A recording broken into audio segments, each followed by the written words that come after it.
तो हेलो दोस्तों, स्वागत है आपका शिक्षा मेडिक्स के यूट्यूब एजुकेशनल चैनल में। तो आज का हमारा टॉपिक है हाइड्रोकोर्टिसोन इंजेक्शन, इसके basic use, side effect, contraindications और डोज के बारे में हम जानेंगे।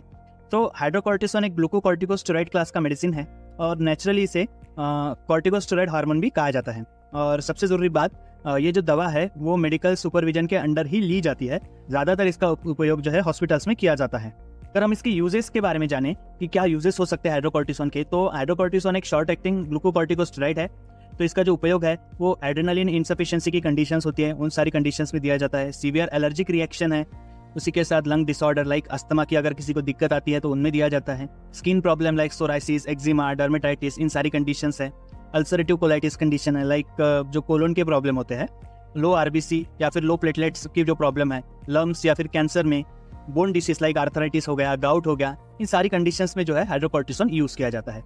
और उसी के साथ जैसे बाकी के मेडिसिन के साइड इफेक्ट होते हैं तो इसके भी कुछ कॉमन साइड इफेक्ट्स हम देखते हैं। तो कॉमन साइड इफेक्ट्स में नोजिया हो सकता है, हेडेक हो सकता है, पेशेंट का वेट गेन हो सकता है, ड्राई स्किन होता है, इस वजह से एक्ने भी होने के चांसेस रहते हैं, स्टमक अपसेट रह सकती है पेशेंट की, जो एपेटाइट है वो इंक्रीज हो सकता है, मतलब भूख ज़्यादा लगती है पेशेंट को। उसी के साथ स्वेटिंग जो है वो पसीना ज़्यादा आता है इन पेशेंट्स को। उसी के साथ स्लीप प्रॉब्लम मतलब इंसोम्निया जैसी दिक्कत आती है, नींद नहीं लगती उनको अच्छे से। उसी के साथ इसके कुछ सीवियर साइड इफेक्ट हम देखें तो उसमें वीकनेस, बोन या फिर जॉइंट पेन होना, विजन प्रॉब्लम मतलब दिखाई देने में दिक्कत होना, उसी के साथ मसल पेन, क्रैम्प्स होना, स्वेलिंग आ सकती है हमारे एंकल के ऊपर, पैरों के ऊपर, हाथों के ऊपर। उसी के साथ इरेगुलर हार्ट बीट होंगी पेशेंट की, और मेंटल मूड चेंज वगैरह हो सकता है पेशेंट का, लाइक डिप्रेशन या फिर मूड स्विंग्स जो हम जिसे कहते हैं। तो ऐसी कंडीशंस आ सकती है। अगर हम इसके कुछ कॉन्ट्रा इंडिकेशंस देखें तो कौन सी कंडीशन में यूजुअली ये मेडिसिन पेशेंट को नहीं लेनी चाहिए। अगर ऐसा कोई पेशेंट है जिसको हाइड्रोकोर्टिसोन की ही एलर्जी है तो उन पेशेंट को भी हाइड्रोकोर्टिसोन नहीं लेना चाहिए। उसी के साथ अगर किसी को फंगल इन्फेक्शन है तो फंगल इन्फेक्शन में भी ज़्यादातर हाइड्रोकोर्टिसोन नहीं दिया जाता है, लेकिन इसका डोज देना या नहीं देना ये यूजुअली डॉक्टर ही सिलेक्ट करता है कि देना है या नहीं देना है। उसी के साथ जो हार्ट डिसीज के पेशेंट होते हैं, हाई ब्लड प्रेशर के पेशेंट होते हैं, उनमें भी ये दवा नहीं दी जाती है। सिरोसिस या फिर लिवर डिसीज हो गया कोई भी, उन कंडीशंस में भी ज़्यादातर इसका उपयोग नहीं होता है। उसी के साथ लो बोन डेंसिटी मतलब कि जैसे ऑस्टियोपोरोसिस वगैरह की जो कंडीशन रहती है उनमें भी ये दवा नहीं दी जाती है।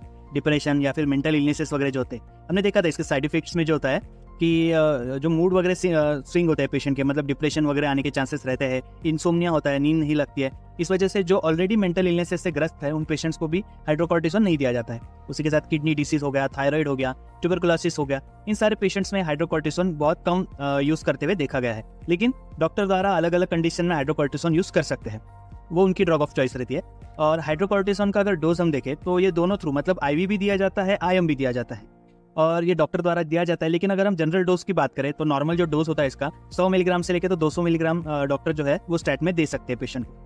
और उसी के साथ अगर हम इसके कुछ फेमस ब्रांड नेम देखें तो कई सारे ब्रांड्स में ये अवेलेबल होता है, लेकिन कुछ इसके फेमस ब्रांड नेम है, जैसे हाइड्रोकॉर्ट हो गया 100 mg का, अबॉट का है। उसी के साथ नोवाकॉर्ट आ गया, प्रीमाकॉर्ट है 200 mg का आता है। उसी के साथ तो कॉर्टेस है जो नियो कंपनी का आता है। तो ये उसके कुछ ब्रांड नेम्स है। तो ये कंप्लीट लेक्चर था हाइड्रोकोर्टिसोन इंजेक्शन के बारे में। मिलते हैं अगले वीडियो में। Thank you.